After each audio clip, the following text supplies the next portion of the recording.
కార్తీక మాసంలో స్నానం, దానం, దీపారాధన ప్రాముఖ్యత ఏంటి? పాపులు, అహంకారులు, దుర్మార్గులు కూడా మోక్షం పొందే మార్గం ఉందా?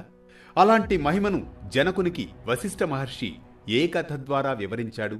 బ్రహ్మరాక్షసులు ఎవరు?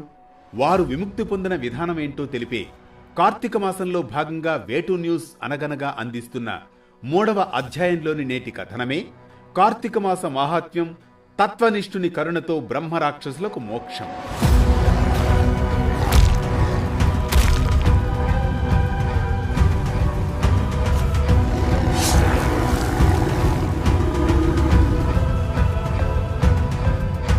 సౌనకాది ఋషులకు వారి అభ్యర్థన మేరకు వేదవ్యాస మహర్షి శిష్యుడైన సూత మహాముని కలికల్మష నాశకము, కైవల్యదాయకము అయిన స్కాంద పురాణంలోని వశిష్ఠ ప్రోక్తమైన కార్తీక మహాపురాణాన్ని చెబుతారు.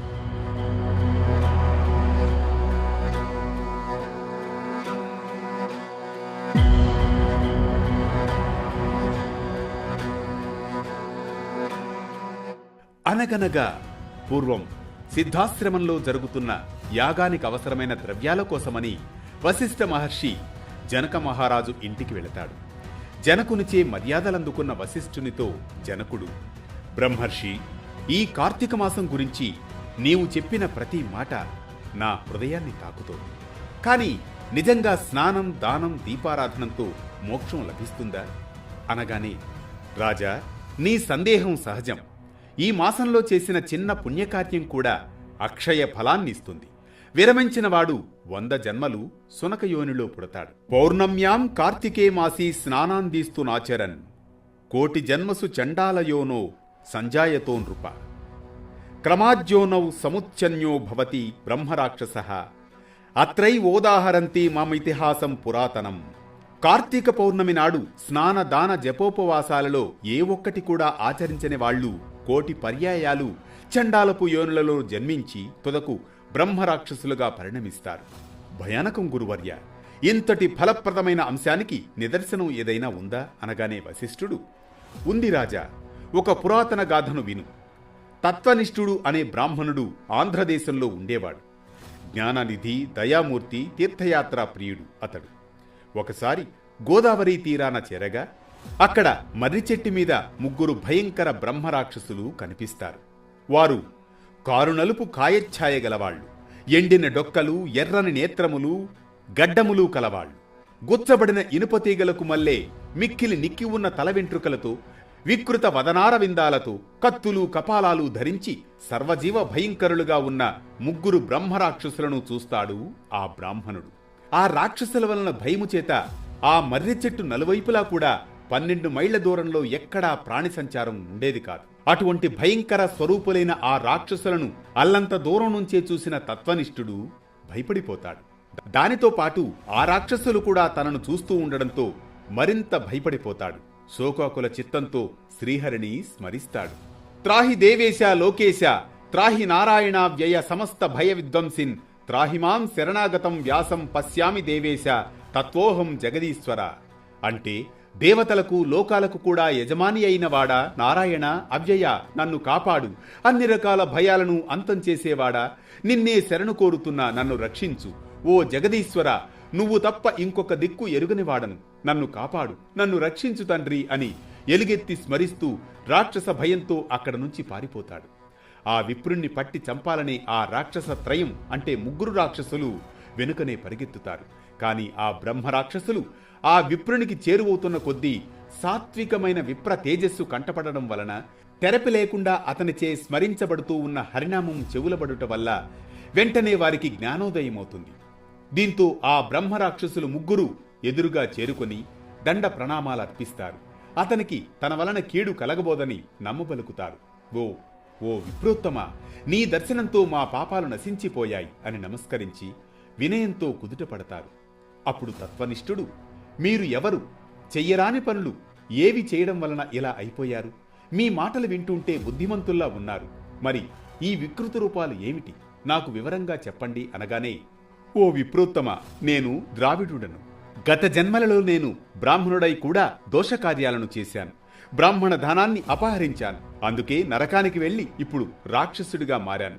నాకు విముక్తి మార్గం చెప్పండి అని మొదటి రాక్షసుడు విన్నవిస్తాడు.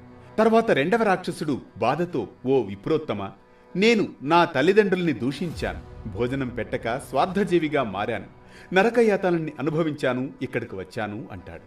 తదుపరి మూడవ రాక్షసుడు కూడా, ఓ సదాచార సంపన్నుడా, నేను గత జన్మల్లో దేవాలయ పూజారిని, విష్ణు సేవను మరిచాను, అవమానపరిచాను, దేవద్రవ్యాలను వేశ్యలకు అందించాను, అందుకే నేను ఈ జన్మలో రాక్షసున్నయ్యాను అంటూ క్షోభిస్తారు. అలా పశ్చాత్తాపడుతున్న ముగ్గురు బ్రహ్మరాక్షసులకు అభయమిస్తాడు విప్రోత్తముడు. బ్రహ్మరాక్షసులారా, భయపడకండి, నాతో కలిసి కార్తీక స్నానానికి రండి, మీ సమస్త దోషాలు నశించిపోతాయి అని చెప్పి బ్రహ్మరాక్షసుల నిమిత్తమై సంకల్పం చేసి తాను స్వయంగా ముందు స్నానం చేసి పిమ్మట ఆ బ్రహ్మరాక్షసుల చేత కూడా స్నానం చేయిస్తాడు ఆ విప్రోత్తముడు. అముకానాం బ్రహ్మరాక్షసత్వ నివారణార్థం అస్యాం కావేర్యాం ప్రాతస్నానమహం కరిష్యే అనే సంకల్పంతో విధి విధానంగా స్నానం చేసి తత్ఫలాన్ని బ్రహ్మరాక్షసులకు ధారబోయగా వారు విగత దోషులు దివ్యవేషులు అయి తక్షణమే వైకుంఠానికి పయనమవుతారు. విదేహరాజా, అజ్ఞానం వలన కాని మోహ ప్రలోభాల వలన కాని ఏ కారణం చేతనైనా కాని కార్తీక మాస సూర్యోదయ కాలాన కావేరి నదిలో స్నానమాచరించి శివకేశవులను పూజించిన వాళ్లకు నిస్సందేహంగా 10,000 యజ్ఞాలు చేసిన ఫలం కలుగుతుంది. ఈ కార్తీక వ్రతం ఆచరించడం వలన నశించనంతటి పాపం అనేది ఇంకా ఈ ప్రపంచంలో పుట్టనేలేదు. అందువల్ల వ్రత ధర్మాలను తత్ఫలాలను చెబుతాను విను. కార్తీక మాసపు సాయంకాల సమయంలో శివాలయంలో దీపారాధన చేయడం వలన అనంతమైన ఫలమొస్తుంది. సమస్త పాపాలు అంతరిస్తాయి. ఎవరైతే కార్తీకంలో శివాలయంలో ఆవునేతితో కాని నువ్వుల నూనెతో కాని ఇప్ప నారింజ నూనెలతో కాని దీప సమర్పణ చేస్తారో వారు ధర్మవేత్తలవుతారు. కనీసం మనస్ఫూర్తిగా కాకున్నా నలుగురి మెప్పు కోసం చేసిన దీపం పెట్టిన శివప్రియులవుతారు. అర్థమైంది గురువర్య.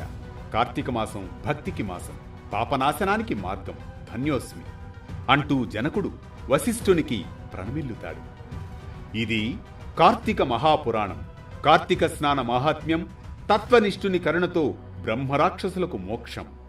ఈ కథనం మనకిచ్చే సామాజిక సందేశం ఒక్కటే: కార్తీక మాసం మనిషి అంతరంగాన్ని పరిశుద్ధం చేసే ఆధ్యాత్మిక క్రమశిక్షణా మాసమని, స్నానం శరీర శుద్ధికి, దానం మనోశుద్ధికి, దీపారాధనం ఆత్మశుద్ధికని, పాపి అయినా పశ్చాత్తాపంతో మారగలడని, అదే ఈ తత్వనిష్ఠుని గాథని. ప్రతి నిత్యం ఓ పురాణ కథనం, సూటిగా స్ఫూర్తిమంతంగా సామాజిక సందేశంగా. ధర్మం చెప్పే కథల సవ్వడి, జ్ఞానం చెలరేగే కథన ఒరవడి. అనగనగా అంటూ మళ్లీ రేపు పలకరిస్తుంది ఆరుబయట వెన్నెల్లో జోకొట్టే కథల్లా. కొనసాగుతూనే ఉండండి.